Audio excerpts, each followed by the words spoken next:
everyone. I'm Adam Brown, and this is Shell Point Today for Monday, November 17th. On today's show, the new photo studio and gallery on the island is open for business. We'll take a look inside. Plus, the Pavilion Auxiliary is looking for your help. We'll explain what they need. And golf season is in full swing at Shell Point. Golf course manager Gary Keating is here with a tip to better your game. But first, Seth Mendel of Teledora will present the 6th and final session of the Academy program Russia Under the Tsars. Seth will take you through the first 2 decades of the 20th century, discussing Nicholas II and the Russian Revolution. Session 6 begins at 1:15 today in the Social Center on the island, and sign-ups are required. It's time for Shell Point's signature event, Fantasy of Flight. The festivities kick off today with an outdoor celebration at the island pond this afternoon at 1 o'clock. Check out the hot air balloon, enjoy the entertainment of the high-flying juggling, bubble blowing, and airbrush artistry. Then head over to the island beach to see the thrilling action of kiteboarders and windsurfers. Snack and drink stations will be set up throughout the event. Again, this all starts at 1 o'clock today at the island pond. Tomorrow, Fantasy of Flight continues with opportunities for you to volunteer outside of Shell Point. An aerial view of volunteering in Lee County will bring together dozens of volunteer organizations to talk about what they do and how you can be a part of their efforts. This gets started tomorrow morning at 9:30 at the Administration Courtyard and the Resident Activity Center. Also tomorrow, another Fantasy of Flight event. T. Wayne Gale, Executive Director of the Lee County Mosquito Control District, will discuss how his organization operates and bring you the most up-to-date information about West Nile virus and chikungunya fever. This program takes place in the Grand Cypress Room at the Woodlands tomorrow at 2 o'clock, and all are welcome. For more information or to sign up for any of the activities we've talked about, stop by the Island Service Desk in the Resident Activity Center or call them at 454-2282, or you can call the Woodlands Service Desk at 454-2054. The photo studio and gallery on the island is up and running, and the folks at the studio recently held an open house to showcase their new venue to the residents of Shell Point.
volunteering at the Pavilion is a great way to better the community and social dimension of your life quest here at Shell Point.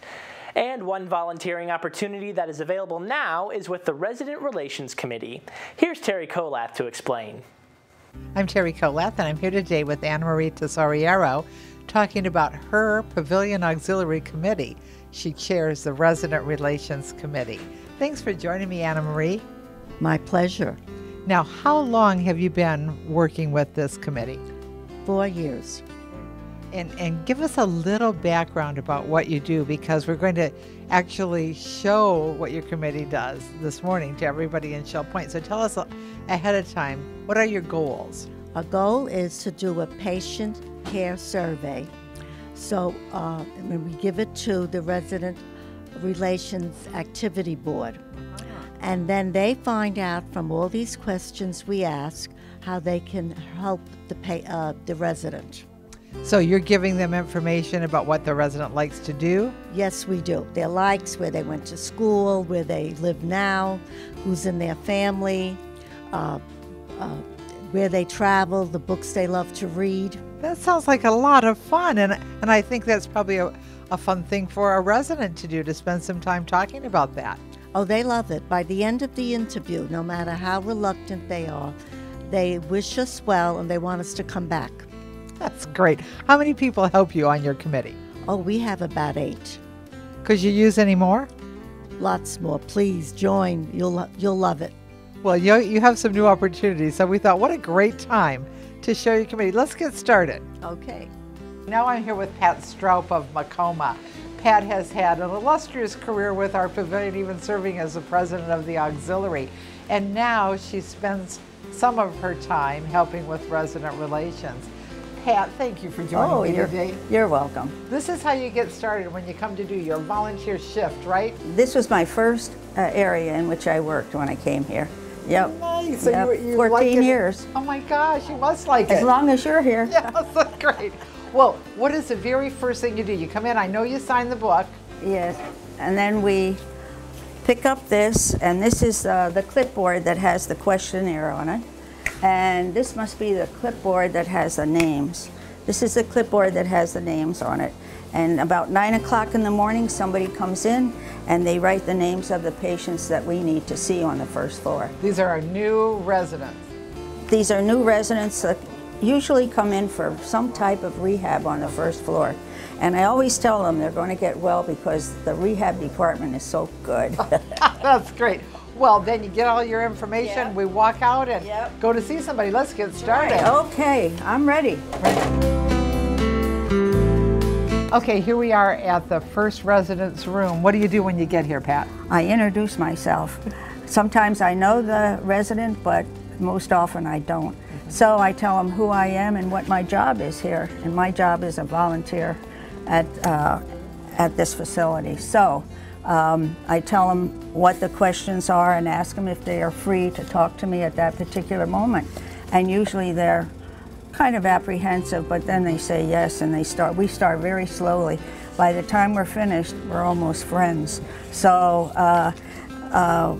that's how it goes, and it's a very rewarding situation for me, for sure. So nice. Even though I've done it for a long time. I know you have. That's fabulous. Yeah. Now, how many people would you see in a given? Do you come in once a week, or? I come in a couple of times a week sometimes when during the summer. And for instance, there are 4 people for me to see today, and they're all on this floor, and we'll have to see if they're all compatible to me, and we'll work on their questions, and we'll get the right information for the people that work on this. It's the activities department and the social services department that needs the answers to these questions. So that's how it goes, and Wonderful. it's fun. Thank you. Yep. All right, now you've seen what the committee does with resident relations, and you've been able to meet Anna Marie. Anna Marie, do you want to welcome some new people into your committee? Oh, please join us. Call me up if you want. I'm in the book, and I'll tell you all about it some more. So take a chance to come out and spend a little bit of time on a regular basis interviewing people who are moving in to the Pavilion first floor for rehab. While your family and friends up north are bundling up for winter, down here in Southwest Florida, it's the perfect time to play some golf. And here with a tip on getting your golf game started right is Shell Point Golf Course Manager Gary Keating. Hi, my name is Gary Keating, golf professional, Shell Point Golf Club. We're going to talk about the driver today. The United States Golf Association has a couple rules with the driver, and number one is the length of the shaft. And the rules say it cannot be longer than no longer than 4 feet. Also, cubic centimeters. Driver head is measured in what we call cubic centimeters. Let me get a little easier explanation on cubic centimeters. If we were to cut the top off the driver and put some water in there, cubic centimeters is how much water this particular driver would hold, which this one is 460 cc's. So that's how they measure the driver head. They can be no greater than 460, but they can be smaller. Once again, ball position, we're going to talk a little bit about the ball position. We mentioned just a little while ago how important the ball position is for the irons. It's also the same thing with a driver. Now, you must understand the whole object of a driver is to place the golf ball in the fairway. Okay, so we need control. So the big thing is when we swing a driver, myself personally, I will not swing the driver 100%. I will swing it about 75% of my speed. If we drive the golf ball good, gently in the fairway, and keep it out of the water hazards and the fairway bunkers, we generally can score better. So once again, I'm going to swing this club in just a second. I'm going to swing it about 75% of my power. When I do that, it allows the arms and the shaft to return back to its original position. If the golf ball goes to the right of the intended target, pretty simple fix, you've left the club face open to impact. Once again, check your timing, check your tempo first. If you're exceeding the speed limit that your body can to square the club up, let's slow everything down. So we'll get everything nice and smooth. The club will return back to its original position, and basically the golf ball will go straight again. If we get too fast, we could also hit what we call a hook or a pull hook. And the difference between a pull hook and a hook is basically they're going to start left and go left, and we don't have control. Once again, most of these errors are caused by basically trying to hit the golf ball too hard. So we're going to do a nice, soft, slow swing. And you'll see when I make a couple swings in a second, it doesn't really look like I'm working very hard, although I'm generating enough energy in my golf swing to hit the golf ball 300 yards. Most amateurs and most players, they'll be hitting the golf ball about 210, 215, but it looks like they're trying to hit it 400 yards. So the biggest secret in golf is actually controlling the speed of the arms so we don't get too fast. If the arms get too fast, once again, the club face remains open, or we get it too close too fast and the ball goes left. So I'm going to hit a couple shots for you right now, and I want you to pay special attention to my timing and basically the speed of my arms. So I'm going to make 1 or 2 practice swings and try and get that nice flowing motion, okay? And then we'll hit a couple shots. So, nice couple practice swings.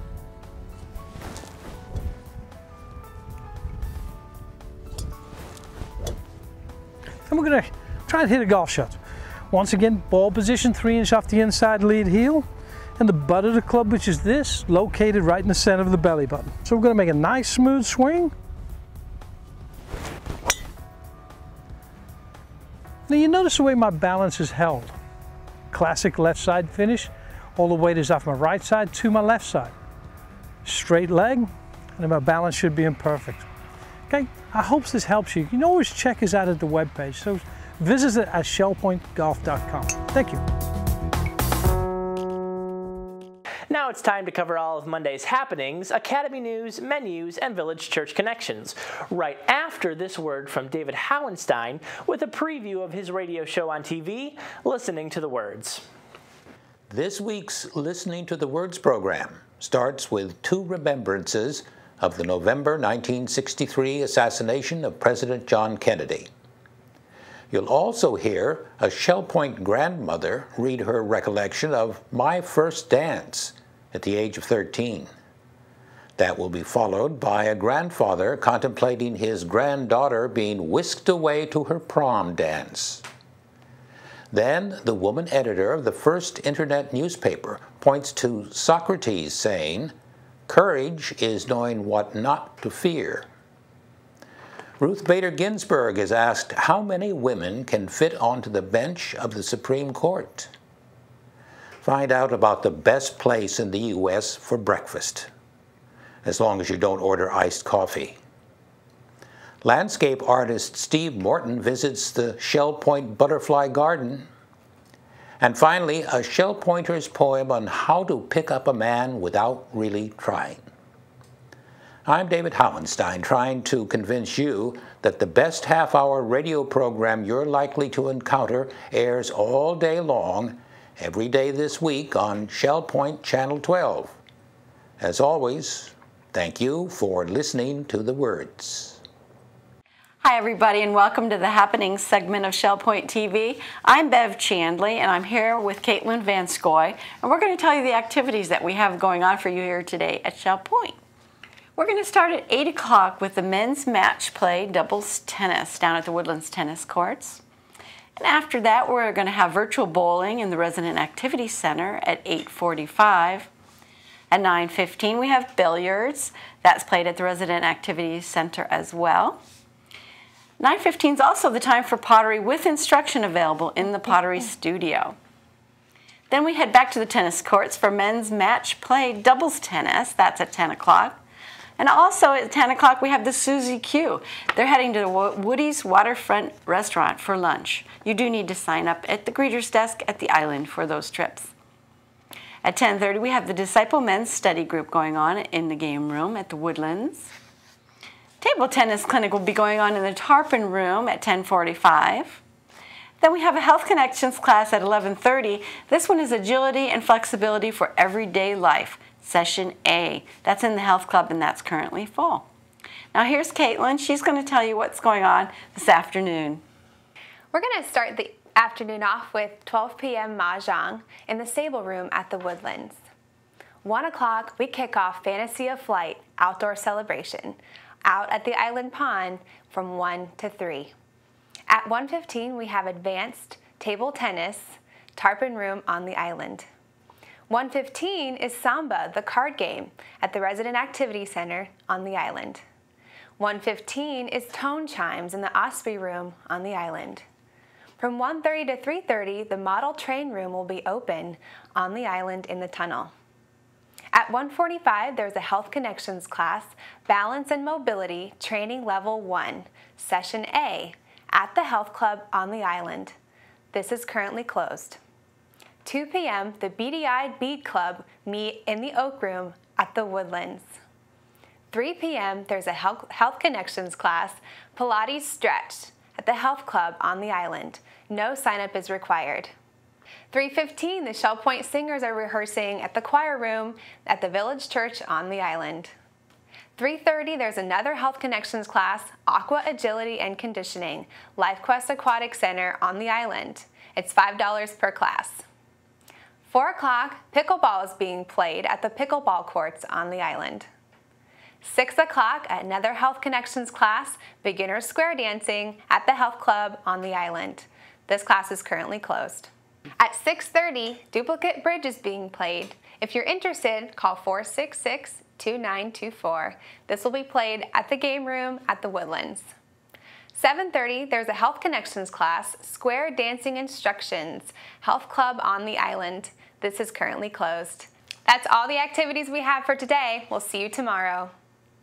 Hi, I'm Terry Kildath with your Academy information for Monday. At 10:15, for those who have signed up, we have Talking is the New Typing, also known as Siri, in the Manatee Room of the island. At 10:30, our group gathers to appreciate words in the Oak Room of the Woodlands, and they welcome everyone. At 1:15, Skype Basics will begin in the Computer Teaching Center on the island, and sign-up is required. At 1:15, we have the 6th and final session of Russia Under the Tsars. For those who have signed up, you'll meet in the Social Center on the island at 1:15. New tomorrow, we have Getting Around Europe on the iPad with Judith Krug of Eagles Preserve. We also have an Academy contribution to the Fantasy of Flight Week. We invited T. Wayne Gale, the Executive Director of Lee County Mosquito Control, to come to Shell Point to discuss what's new in the war on mosquitoes. Menus for Monday, November 17th. In the Crystal Room, the platter is vegetable lasagna with garlic bread and green beans. For dinner, it's Old Home Cooking Night for $11.95. The soup is beef noodle. In the Island Cafe, for lunch it's the Mile High Corned Beef Sandwich with coleslaw for $7.25. And for dinner, it's meatloaf with mashed potatoes and mixed vegetables for $8.25. The Palm Grill is closed on Monday. All menus are available 24 hours a day at shellpoint.net. I'm Randy Woods, and it's my privilege to serve as the Minister of Worship and Music at the Village Church and to work with so many talented people week after week. In the church and the community, we're blessed with the resources and certainly value the time and talent that so many freely share with us. Well, as we work throughout the year, it's especially important that we enjoy the opportunities, the special blessings that are coming our way throughout the holidays. And as we approach the Christmas season, I'm delighted with the privilege we have with our church choir, festival orchestra, and special guests, Joe Rainey and Jane Holstein, to be with us for our Christmas celebration to be presented on Sunday evening, December 7th.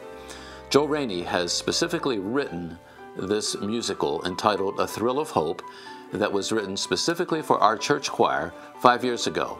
It was a privilege for us to perform that work here, to premiere with Joel and Jane, and it'll be a delight to do it again this Christmas.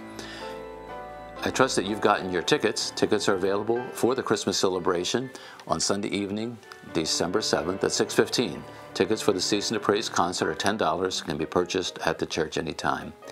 As we anticipate celebrating Christmas together, this first Sunday of the month will be the highlight of the season as we begin the celebration with Joel Rainey and Jane Holstein. As together at the keyboard, Joel and Jane are playing, accompanying the choir. We'll have the festival orchestra, the handbells and pictures, lots of congregation participation, but sharing in the joy of the message of Christmas, God is with us, Emmanuel. And as we celebrate together, it'll be a delight again to do this work with Joel and Jane visiting. As I mentioned, Joel wrote this work specifically for the Village Church, and it's been published by Hope Publishing Company and distributed around the world. Here's just a comment from the arranger, composer himself, Joel Rainey, as he speaks about his work in writing A Thrill of Hope. A Thrill of Hope is, I think, a fresh way to look at the story of the birth of Christ. It's not a chronological walk through the events. It is 4 movements, choral suites, I like to call them, that tell the story, the complete story, under the umbrellas of love, hope, peace, and joy. I found some interesting text that combined with some surprising tunes and planted a few smiles through the course of what I think is an emotional and moving Christmas experience. There are 18 familiar carols, a little bit of original material, but it's kind of like a warm blanket in a way of nostalgia, yet fresh. No doubt you appreciated Joel's comments and the inspiration behind his writing and arranging. Be sure to get your tickets and be part of the Christmas celebration at the Village Church. Tickets are just $10 and available at the church office at your convenience. So stop by, get your tickets, and plan to celebrate the season with us as we begin Sunday evening, December 7th, A Thrill of Hope with Joel Rainey and Jane Holstein, the Village Church Choir, Festival Orchestra, and Celebration Ringers. It's going to be a wonderful event. Great ministry of the season. Come and be a part of it. We're glad you joined us for today's show. Tune in tomorrow for more Fantasy of Flight fun with hot air balloonist and sailplane pilot Roger Olson of Oakmont. We get you ready for the first show of the 2014-2015 Shell Point Concert Series, Behind the Mask, and an upcoming Health Connections class that'll help relax your aches and pains. Until then, this is Shell Point Today for Monday, November 17th. I'm Adam Brown, and for all of us here at Shell Point TV, we hope you have a great day, and we'll see you back here tomorrow.